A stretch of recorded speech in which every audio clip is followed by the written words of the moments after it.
so we're going to start putting the dessert together. So what I did is I lightly greased with avocado spray. I use avocado all the time, or olive oil, but that's it. Much healthier and better for you. So I've got my tart crust that I already did earlier today, and I put it in the freezer and let it freeze, and I keep it cold, always cold.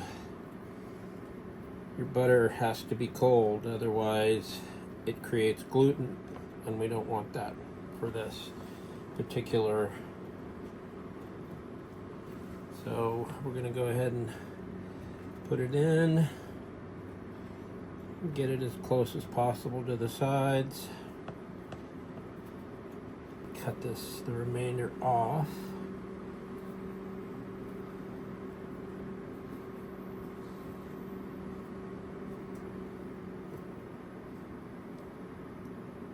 And you can do it with a knife. Sometimes I find it easier just to go ahead and do it with my fingers.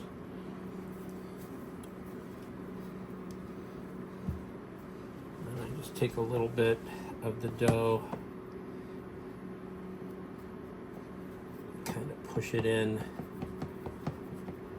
to the sides to make it sure it gets it nice and down nice, right? Okay, so I'll go ahead and probably prick the bottom.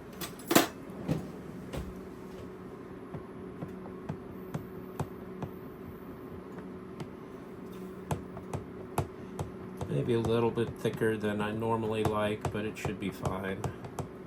It's not like I'm doing a contest or anything. This is just for us. But I still like perfection. But that's all right. It should be fine. Okay, so we got nice and done there. Put this aside.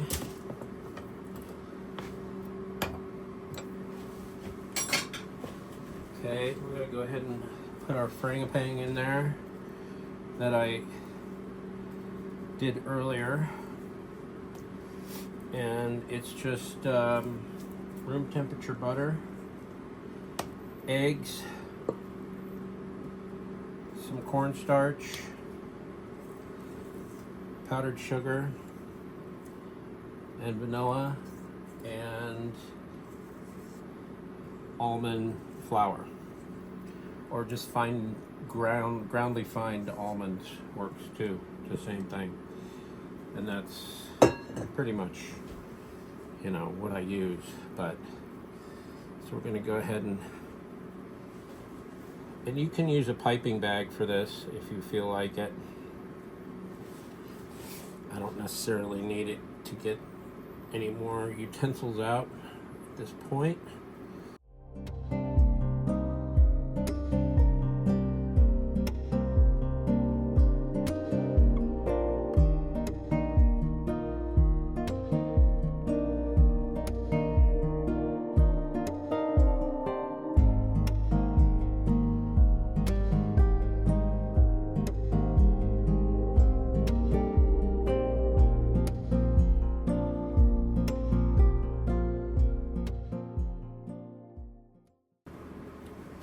Okay, now we're going to go ahead and slice our pears.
Okay.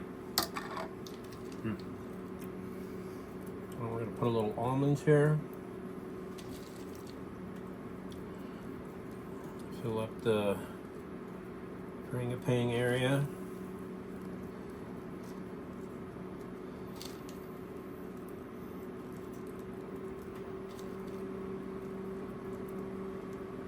That should be good. And put it in the oven at 350 for about 35-40 minutes.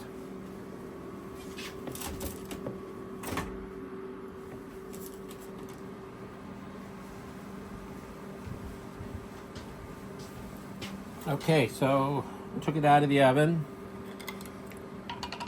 Looking really good. Now what I'm gonna do, mix this up just a little bit. I'm gonna take some apricot marmalade.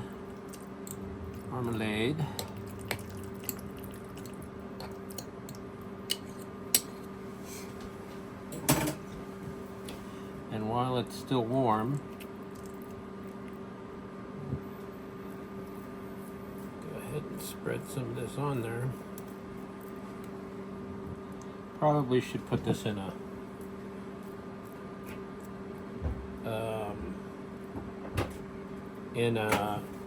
probably should put this in a saucepan and warm it up, but I'm not going to do that because it's warm already. So we're going to spread this on there.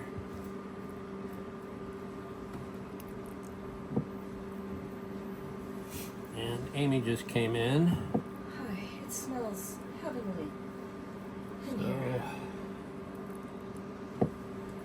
Yeah, there you go. So that's pretty much it, and that's my version of a Pear Bourdaloue. So, and I know I pronounced it incorrectly, but it's something to that effect. Look it up.